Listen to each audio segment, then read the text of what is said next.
Walking into the door of Rosie's place is completely unpredictable. I walked in the door several months ago, and this woman was in our front lobby.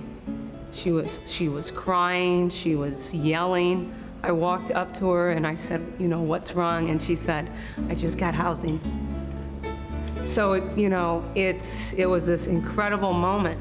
The day a woman decides she wants to leave a batterer, kick a habit, learn to read, find a job, that's a sacred day, and we want to be there for that sacred day to walk with her and help her be able to realize her dreams. On the other hand, there are times when you walk at the door and you're tapping a woman's sadness, or chaos, or trauma.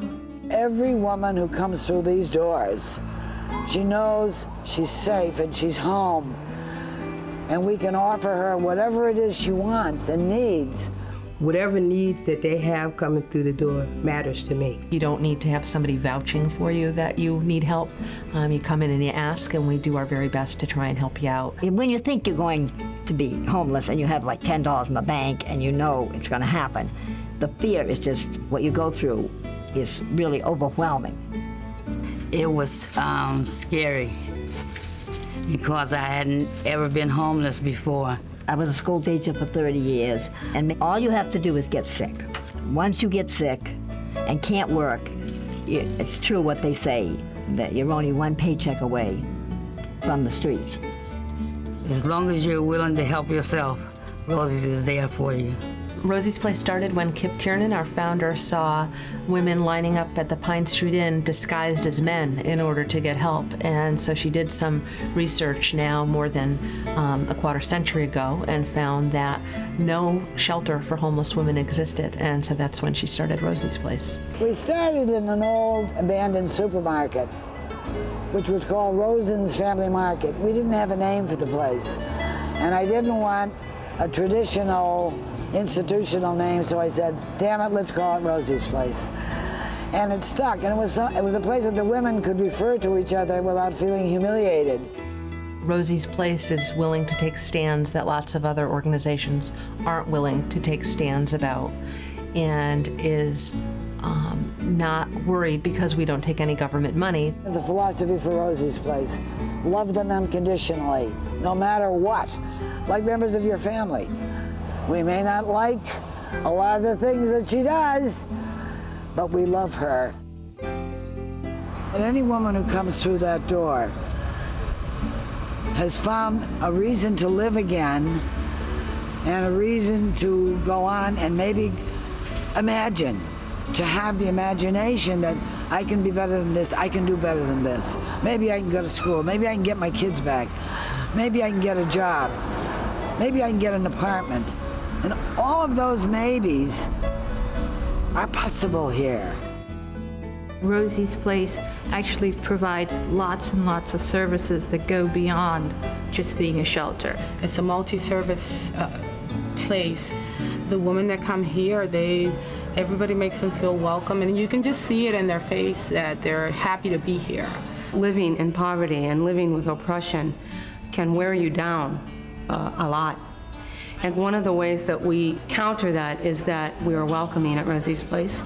We call the women by their first names. We make sure that we address the women by their name. We make sure that we start over fresh, that we're non-judgmental.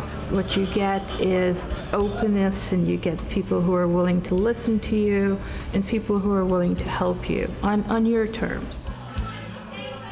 Rosie's wasn't like you consider a soup kitchen where the people walk along with the tray and they throw the food on the tray. We don't do it like that. We do it like somebody's coming over to lunch. A lot of people come for more than just the food. Now, we serve everybody. Everybody gets a plate, but some of them aren't here for lunch. Some of them are here to see their friends or just socialize. WCC is an economic development program. The WCC is a Women's Craft Cooperative, and it's designed to get women back into the working world. We make all these beautiful things that you see here out of buttons. We make barrettes, bookmarks, earrings, magnets, and brooches. We're not just crafting a product, we're also crafting lives, one woman at a time here at Rosie's. Rosie's Place is such a wonderful community that it always feels like such a warm and welcoming place to be.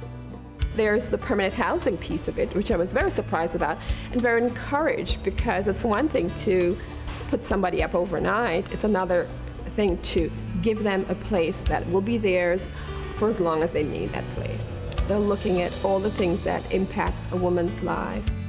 Volunteers in any organization are the life's blood of that organization.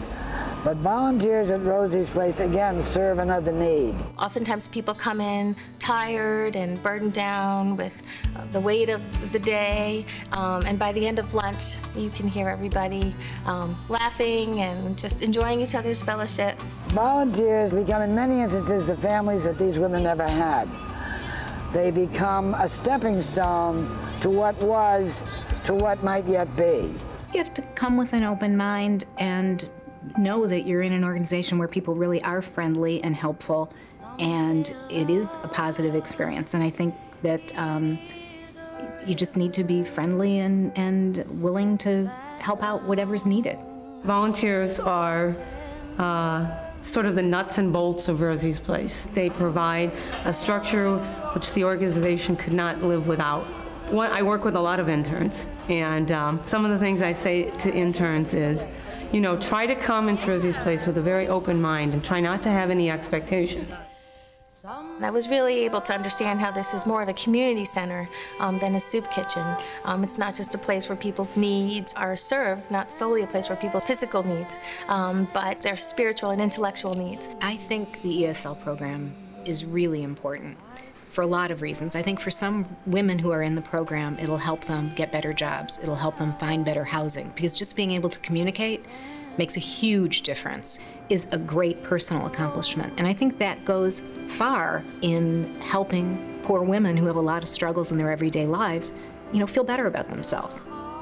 Over the time that I've been volunteering here, I've really gotten a lot more than I've given.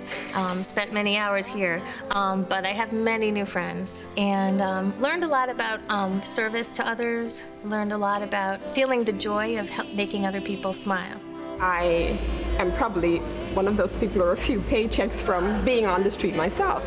There are lots of things going on. There are people who are homeless, there are people who are hungry, and you know, I don't have any money. You know, I can gather them up and give them a house, but I can come here and help in whatever way I can to make their life a little better for the time that I'm here. I don't know, I just came in and one day and I just, I needed to do something. I wanted to help. I found a way for me to sort of ground myself into the reality of this country and not be looking at these multi-million-dollar trades and think that was normal. It wasn't normal. This is normal. It's wonderful to hear other people's stories, their life stories, and to be a part of their lives and have you be a part of their lives. I like to think I can contribute some perspective to their lives, but I don't think it's anything in comparison to the perspective they can give me. For the first time in my entire life, I can say that I'm home.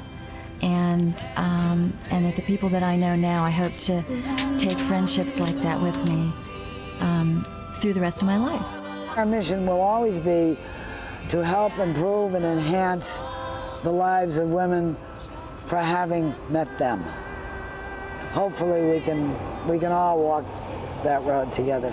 To be a part of being in that woman's life, to be able to create, or to be able to help her create some incremental change to move her in the place where she wants to be.